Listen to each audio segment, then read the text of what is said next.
it just reminded me of something that was told to me when I was diagnosed.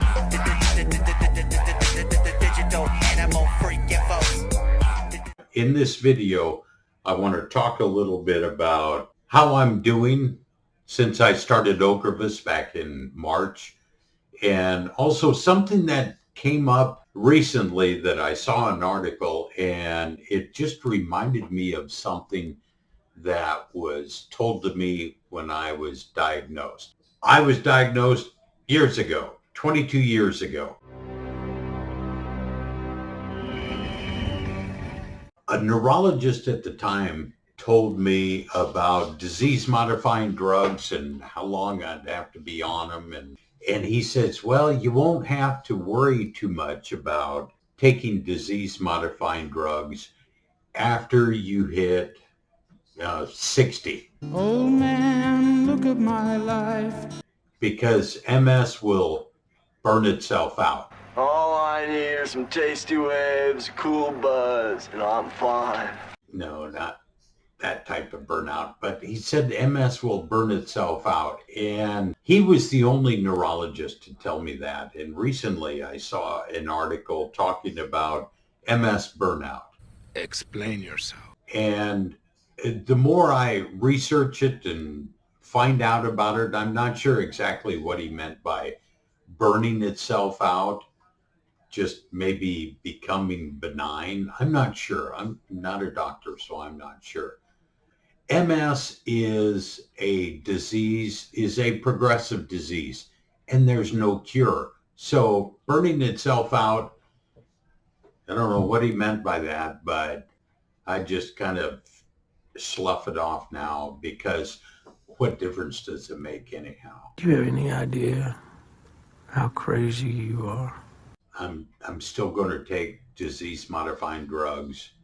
As far as I know, unless things change and maybe something happens, I don't know. But I don't plan on stopping. So what difference does it make? All of this COVID stuff going on, COVID fatigue is a common term now. COVID fatigue is a real thing, and it's literally affecting billions of people around the world. I've had that a couple months ago, and I know my wife does. She works at a nursing home, so she has a mask and face shield that she has worn every day since the end of March. I don't wear a mask. I know it's a little thing, but it's still the thing in my mind. I really don't wear a mask, and if you don't, people are looking at you weird, and it's just kind of crazy. Is it just me? Or is it getting crazier out there? But it's up to each individual. I'm pretty much siding on the individualism side, because that's our country. As far as Ocrevus, what has changed since I started Ocrevus back in late February and March? Nothing really. The big thing I could point to that, hey, there's a big change and this is it.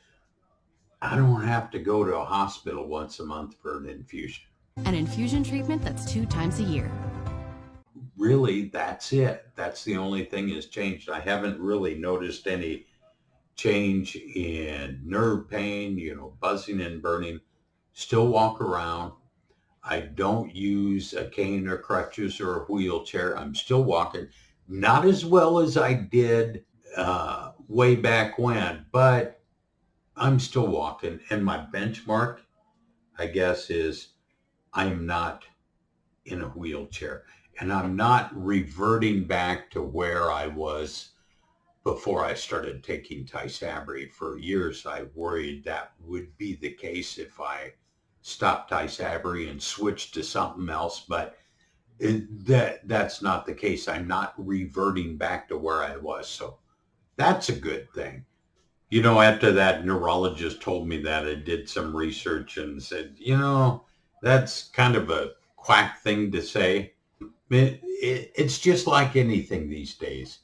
be careful in what you read.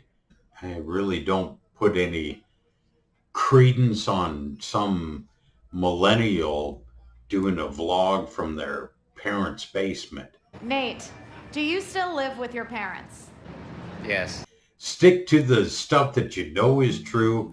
Hospitals or authorities that know what they're talking about. Okay, I want to put the edit here to end this video. Be sure and subscribe to my videos.